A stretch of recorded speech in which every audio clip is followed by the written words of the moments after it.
recognition. Of course, that is what is expected from the likes of Simon Ekpa, so to say, because you see, bro, it's not a matter of creating an atmosphere. It's a matter of, doing those things. Because, see, one of the things we need most currently now, as an emerging nation in Africa, is treaties and bilaterals. How do they come? There are conventions. There should be agreements with international community. Not by going to, no, we don't need that. Bros, because as far as we are concerned, we are a third world country. We will need support of powerful nations. We need to negotiate territories. We need to be defended. We need to set up a structure that will attract blacks all over. Because Biafra is not about, if I tell you, Biafra started in the 13th century. Over 400 centuries before Nigeria came about. I should tell you, Google the map of 18th century, 13th century, 14th century, 15th. You see Biafra there.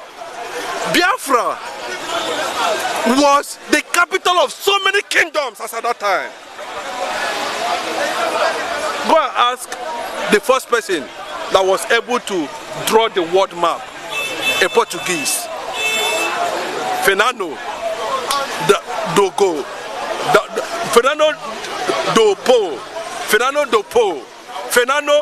Po, that's the name. Yes, if I get it correctly. Go and check the first person that drew the world map. So Biafra was in that map? Are you asking me? I said go and this I'm saying is I'm talking to the public. Now Biafra was the kingdom was the capital of so many kingdoms on earth as at that time.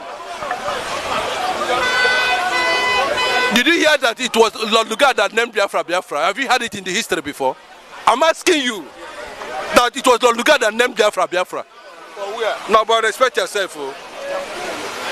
I'm telling you, it was just yes, when he returned from Hong Kong after 6 years, he said there will be amalgamation. So I'm telling you, I'm just giving you brief. The Biafra did not start today. It's not like it's not like Odua Republic. We are asking for the restoration of the capital of too many kingdoms, as it were then. Do you understand what I'm saying? So what we need now is, if Simon Ekpa can take that step, we need bilateral agreement, bilateral support from America, from Australia, from Hong Kong, from Taiwan, from Japan, from countries all over the world. That should be the area of focus. Because as I'm talking to you now, there is already plan by the Biafran nationalists to expand the map of Biafra. Because a lot of people, you see, bros, it's all about identity. Forget what Gowon did. Forget what British did to the Igbos. That's why Tinubu said it. If you look at the storyline of Okonkwo in Things Fall Apart represents Biafra. Action. Do you understand what I'm saying? Action. And when they came with that missionary agenda, that was the knife that they drove into the clan of Biafran land. See, Biafrans are the people that speak Igbo. Biafrans speak Igbo. Igbo is the language of Biafrans. Bro, you don't understand what I'm talking about? Very, very difficult. Many Igbo language. I'm telling you. So you have Igbo Biafrans, Urobo Biafrans, Isekiri Biafrans. Yeah. All this, that is how it is. Different languages. Up to 200 languages in Biafran land, including Nasarawa, Niger, Benue. They call a jaw. When did they remove a bite of Biafra from a jaw and say the bite of Benin? I don't know the one they removed in 1979 after the war. After the war, Nigerian Civil War, they wipe away that history. That is why we need to know who we are. We need to know where we are coming from. And that is what we are talking about. If Simon Ekpa, the likes of Simon Ekpa can be doing this bilateral support, because see, I am praying, I understand that the National Security Council of the United Nations will one day sit and the President of America will declare the independence of Biafra in no distant time. Kanu is going to be free. Nnamdi Kanu is going to work out in a few months from now. Thank you. Thank you. Yes, talking about the development, I was trying to talk about the issue of convention, international conventions that guarantee for self-determination. The Geneva Convention, the United Nations Charter for Human Rights, that encourages self-determination. All those things are there, So Nigeria cannot claim ignorance of all those treaties and conventions that empowers people, to ask or agitate for self-rule, where they are no longer, their destinies and their life can no longer be guaranteed by the modern nation. That is apart. Now that we are having a democratic republic of Yoruba nation, under the control of the self-acclaimed president or prime minister, whichever case it may be, talking about Omitire Abiola, of course, I am totally in support of what happened there. And they have written to the president officially, letting him to be aware of their plan to carry on. Bros, there's no two ways about that, So they have elected officially to the federal government. They've also written to some international bodies in that regard, letting them know that the treaties and the conventions should be respected based on what we are trying to do, because the international law supersedes the domestic law. But unfortunately, because of the crude oil in Biafra land, they want to look at those areas because of what they are going to be getting. But at the end of the day, they are going to make things difficult, catastrophic for themselves, the way they made it to indigenous people in this country. So that is the way to go. And they have told the federal government, of course, Seyi Makinde, the governor of Oyo State, that if anything happens to those arrested, there will be questionable events that will come thereafter.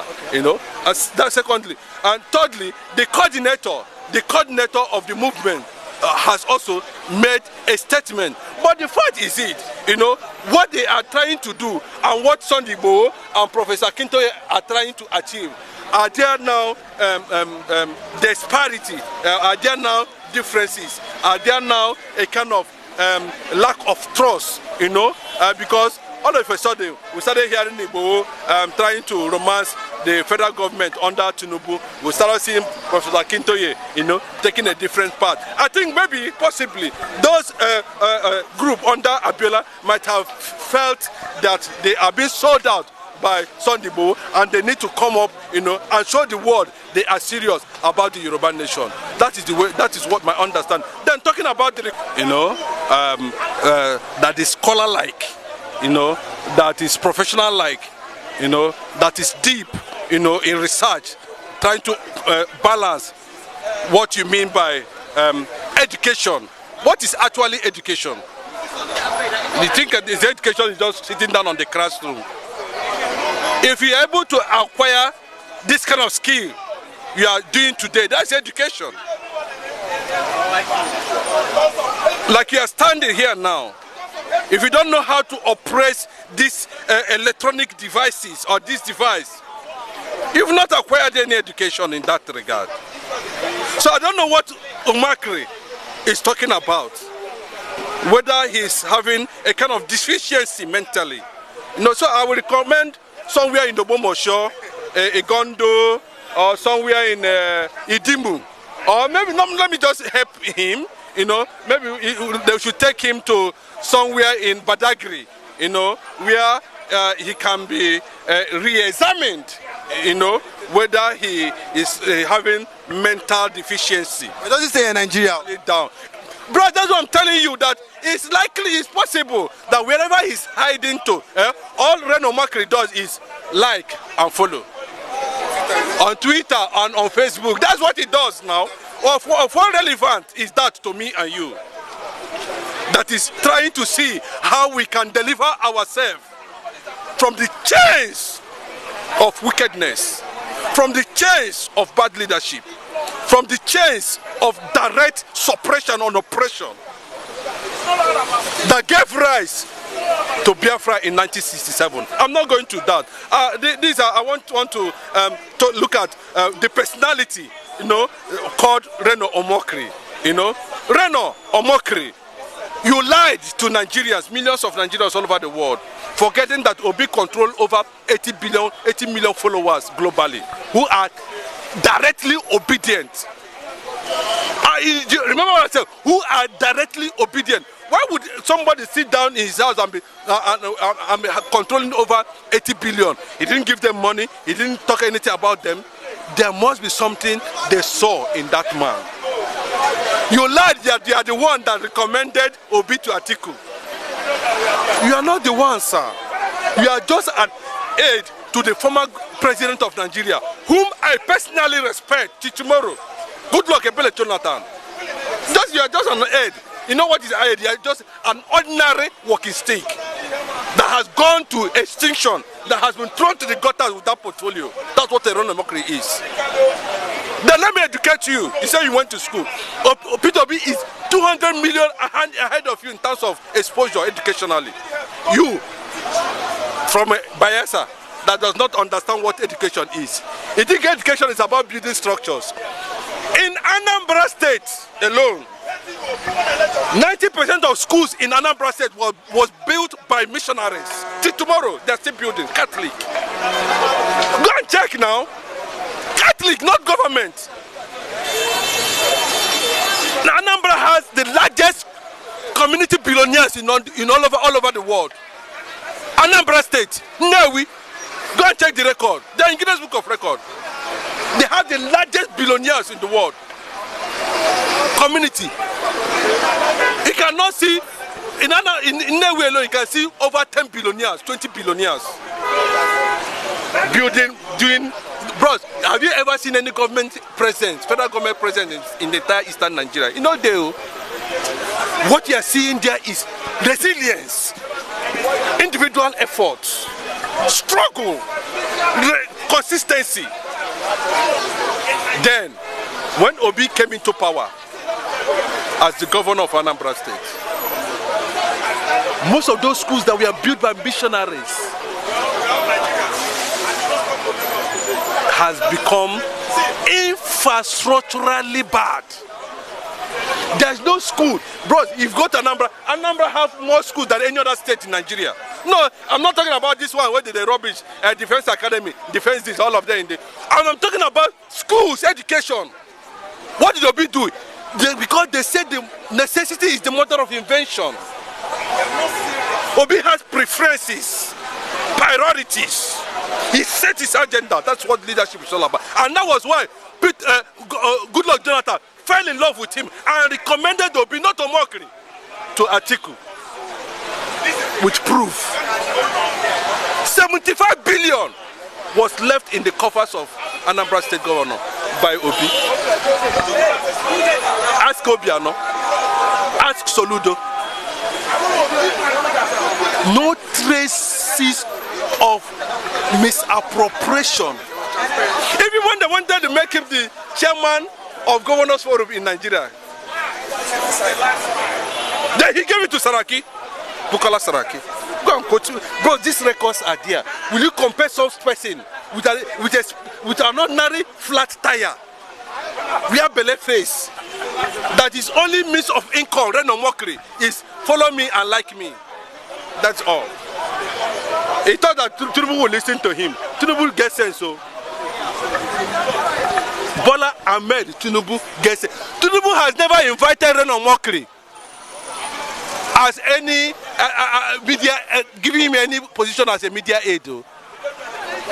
He's behaving like Fane Kayode, we have belly face, if someone infrastructure. because they are not independent. Obi is independent. Obi has up to 5 or 6 or 7 blueprint companies built by him from scratch. Not be the one where they steal. When I see finish, I take go buy house and I say when I get property. All the money you are using to move around, where did you get it from? Do Reno have ordinary pure water company, or where did they do toothpick in Nigeria? Obi has multinationals, both home and abroad. There are companies Obi established with the Anambra State government. The Anambra State government is still generating income till tomorrow. So he does not understand what it means by structural education system as a policy and education itself as a policy. When you are rehabilitating education, there's this spread. Obi was able to put, a Midas touch in those infrastructures in Anambra State, and before you know it, under his tenure, Anambra became the first best performing state in terms of education in the world. Under Obi, till today. Okay, from now, when you count Anambra, Imo, Abia, top, they're all Easterners. Eastern states. Bros, what does that tell you? It tells you the impact of leadership that you think is structure. Anambra is not a poor state too. Anambra has big men everywhere. They are even doing road. They do road by themselves in Anambra State. That is how diabolical and bereaved the knowledge of Omokri has become in recent time. I think it's easy to catch. And let me tell you, if he's in need of $10,000 or $100,000, Obi has built people, resources, human resources everywhere that can even dash him. Why? Comedian can dash him that. Obi Kubana them. No, what for you? You don't know who Obi. That's what we're talking about. This one that Tinubu does not recognize you as his media aid. Daniel Buala, where will they follow? All the mushroom gang ups, where the internet crats, where gang up against Obi. Nobody recognizes them. Tinubu government does not recognize them. They are only trying to, according to Igbo language, your hand can never cover the sun. It must shine. What Obi is talking about is that let us move away from consumption to production. You cannot be talking about dollar, naira appreciating against dollar in darkness. How can such economy be viable? It is cosmetic. Obi does not do that. Obi is a prudent and potent personality. Everybody is celebrating him. Nobody gave him a chance. To today, people has, because of influence, became governors, became House of Rep members, became senators, became people they never imagined. Just Obi does not even know them. But because Obi's name and integrity, bro, you don't understand what they talk. Look at Obi last week in Harvard. Look at Obi last few weeks in New York. Globally, he's been invited to come and speak as guest speaker. So what are we not talking about? So Reno Mokri should just ask for help from obedience all over the world so that they can dash him money. And so you see if it has come to that level. And secondly, we are talking about the development, of course, that is still ongoing.